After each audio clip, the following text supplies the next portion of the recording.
guys are all having a great day. Today I'm going to talk to you guys about exercise physiology. Okay, I'm going to define what it is and give you guys some examples of the relationship between exercise physiology and exercise science. Note the important historic events that led up to the development of exercise physiology as a science discipline. Talk to you about the difference between chronic versus acute responses to exercise, and last but not least, tell you all about the important areas of study in the field.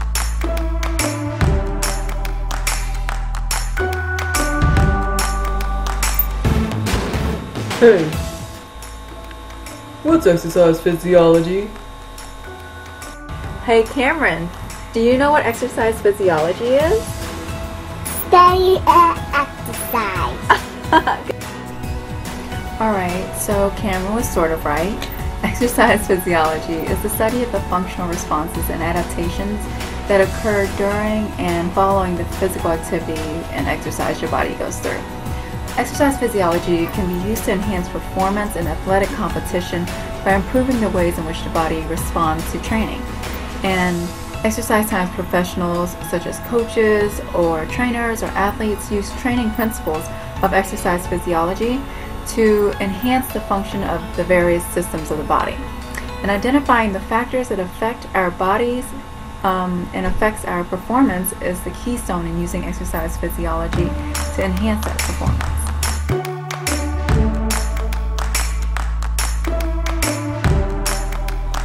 Alright, so that's what exercise physiology is. Now let's talk a little bit about how exercise physiology came to be. It was established in 1891 at the Department of Anatomy, Physiology, and Physical Training School at Lawrence Scientific School within Harvard University. That program was a 4-year science-based curriculum, and that included classes in theory and in laboratory courses in exercise physiology. So furthermore, Springfield College and George Williams College adopted a similar program. But it wasn't until Harvard Fatigue Laboratory opened that did exercise physiology really establish itself as a scientific discipline. So, contradictory to what you probably would think, the closing of Harvard Fatigue Laboratory was really instrumental to facilitating the establishment of many other laboratories across the United States. And this was because the founders, the individuals who founded those new laboratories around the United States, they were really closely tied to Harvard Fatigue Laboratory. Okay, so beginning in the 1940s, there were several peer-reviewed journals that began publishing the experiments and the data from experiments in the physiologic responses to exercise. So that was one thing that further developed exercise physiology. And more came in response to a number of social, political, and professional factors, such as poor performance by American students in fitness tests and the competition between the United States and the Soviet Union to see who could first put a man in space and later on land a man on the moon. That really sparked the focus on fitness and performance for the United States population.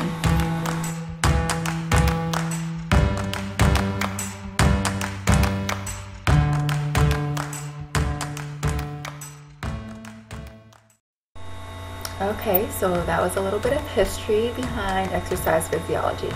Now let's get into the basis of the study. There are two primary areas, and one is how the body responds to acute episodes of physical activity, and the other is how it adapts to regular physical activity or chronic adaptations.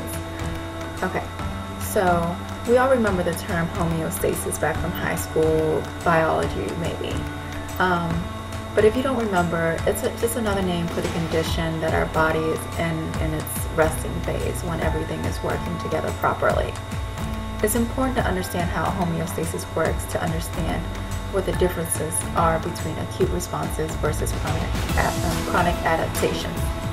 The various systems in our body, they work together to maintain homeostasis, and when we put it through vigorous exercise, we disrupt its balance and disrupt homeostasis. The systems respond by either increasing or decreasing its activity levels.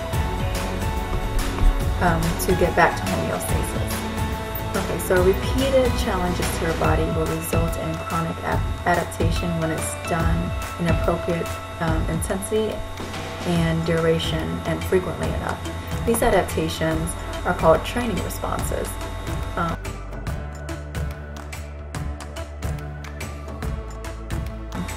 Acute responses, on the other hand, are actions that occur in response to a single bout of physical activity.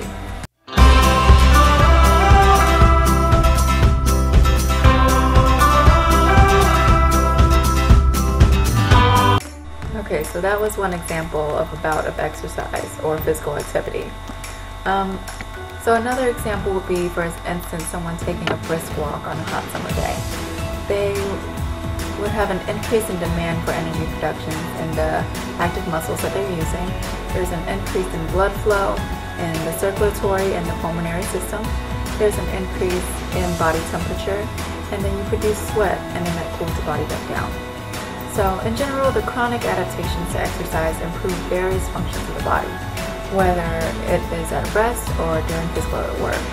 So exercise science professionals really have to understand the acute responses and chronic adaptations the body incurs in order to build an optimal plan for an individual, whether it be for me or you or for an elite athlete.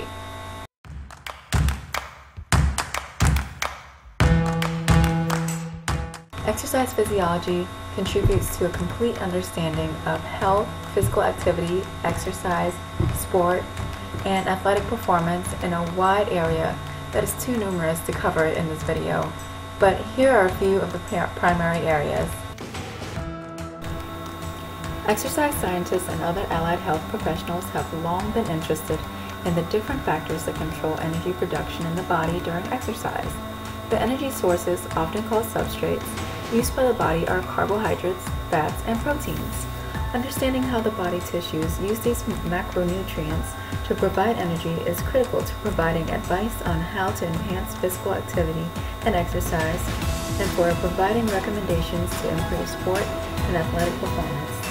At rest and in a post-absorptive state, the tissue of the body rely on fat and carbohydrate as the primary source of energy, with little energy provided from protein. However, the percentage of energy supplied to the body from carbs, fats, and proteins can be influenced by numerous factors. For example, eating meals of different macronutrient content can alter the energy sources utilized during rest and exercise. Implications for physical activity and exercise is another area of study. The control of factors affecting substrate metabolism has implications for exercise science professionals designing physical activity and exercise programs. For example, if the intention is to decrease body weight and body fat, then physical activity and exercise that promotes the use of fat as a substrate should be emphasized. It is often recommended that exercise intensity be kept low to promote the use of fat as fuel substrate because there is a greater percentage of fat utilized at low intensities. However, this recommendation does not take into account the total amount of energy expended during exercise session. At higher exercise intensities, more total fat could be used as a fuel source, even though the percentage of fat being utilized may be less than that which occurs at a lower intensity of exercise. Another consideration is whether the consumption of a pre-exercise meal or beverage high in carb is necessary.